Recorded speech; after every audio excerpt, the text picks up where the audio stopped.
The rain ending today's sport here on France 24. Now it's time for today's Asia Live.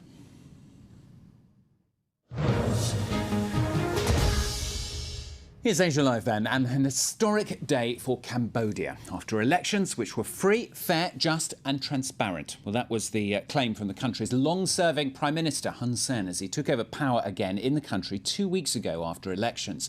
Those elections, though, still strongly disputed by the country's opposition, whose MPs are refusing to attend the country's parliament. That means 1/3 of the parliament's seats they remain empty. In a moment here on France 24, we'll be crossing to Phnom Penh, where France 24's Cyril Payen will speak to the country's main opposition leader. First, though, in his report, we're going to be meeting one of the ruling Cambodian People's Party new MPs as they begin their new job. The Cambodian parliament may be brand new, but it is 1/3 empty. While the opposition continues its boycott, representatives of the ruling party carry on regardless. Yara Suo, selected in the recent polls, personifies the new generation of the Cambodian People's Party. If any one of us who are the member of parliament wish to or has a chance to lead the nation, we have to lead the country in a peaceful change, not a violence. A tense political crisis has undermined the country for many weeks now. But this day, the Day of the Dead, offers a chance for Cambodia to take a break from the deadlock. Like most Cambodians, Yara, the ambitious young MP, is taking time to go to a temple with his family. Today is not really a day to be talking about politics. Their campaign banners, no one remove, and we still keep them. And this road is built by our community fund, but Kum Sukha and Sam Rainsy put their banner there. Look like they built it. Yara is a success. A top graduate from several prestigious universities. He is the new face of a party that has been in power for 3 decades and is seeking to counter sweeping accusations of nepotism, corruption and cronyism. But all habits die hard. We are in Kandahar province, a hotly contested constituency in the last election. A key reason for today's temple visit is also to thank the party faithful.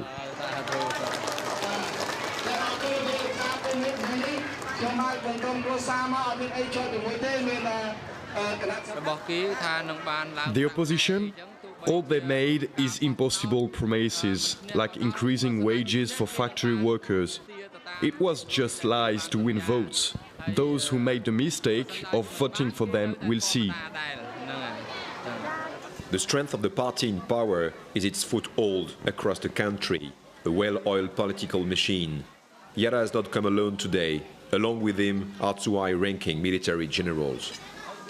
The opposition, they are trying to introduce to the people that they are not just having the people power, but they also having the army, the force behind them.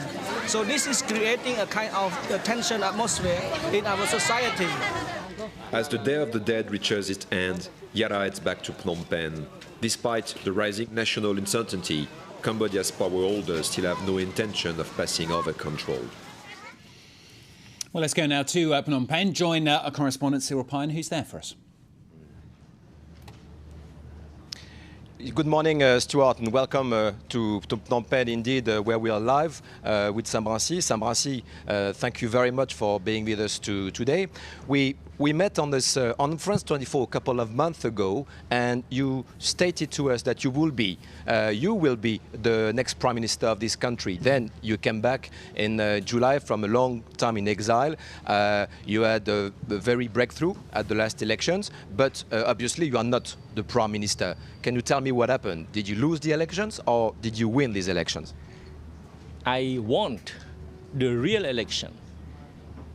I want the hearts and the minds of the people, while my rival, he stole votes and he clings on to power through a constitutional coup. It is why the country is paralyzed. We are facing a deadlock, and the opposition will not accept this illegal government I believe that the opposition will become the ruling party in the very short future. Yeah, the problem is the ruling party of Mr. Hun Sen, the strong man of Cambodia, which has been in power for nearly 3 decades, is putting the very same blame on you. And he says you are boycotting the parliament, you are polarizing the political situation here in Cambodia. So what is your answer to him? If you listen to assessments by independent observers, they stressed that the election was rigged and that the results as proclaimed by the government does not reflect the will of the Cambodian people. Actually, they distort the will of the Cambodian people. So this is an illegal government. I call on the international community not to recognize this illegal government, which is the result of a constitutional coup, and which is also a violation on the 1991 Paris Peace Accords on Cambodia. Those accords guarantee Cambodia that we will have a democratic and liberal government based on pluralism. But what do you see now? It is a return to a one-party system, to a communist type regime, which is Cambodia back to square one, meaning that the Paris Peace Agreement is violated. And it will be my last question, Sam Rainsy. You're mentioning the international community. You are the most prominent opponent, political opponent in Cambodia. This has been the case for years. You have been supported by America, the EU. This time it seems that they are less supportive on you. It's like they are just they're giving green light to the government. What is your answer, quickly? I don't believe so. As of today, no democratic governments in Europe, in North America, has recognized the illegal government in Cambodia. Out of the 28 European countries, none has recognized the current government. The US has not recognized either, meaning that there is a real concern about the legitimacy of the current government. Thank you very much, Sam Rainsy. This is the end of our live from Phnom Penh. Back to you, Stuart. Cyril, thanks very much. That's our correspondent Cyril Payen then in Phnom Penh for today's Asia Live.